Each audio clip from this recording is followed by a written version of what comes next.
Hey everyone, it is the 13th of June 2016 and it's my first day on the Caminho Português. I started outside of Porto and now here.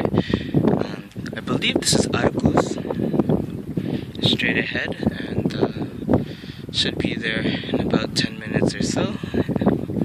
And quick view of the surroundings here. So this Camino is much less traveled than the Camino Frances, and actually because I began outside of Porto, I haven't really seen any other pilgrims, at least in the same direction. I saw two heading the opposite way, so it's really interesting. I'm really interested to see how many or how few pilgrims there are walking on this path. And yeah, but right now I'm really just enjoying it. It's been raining all day, a really light rain, so it's actually been nice to feel it on your skin and cool you down ever so slightly.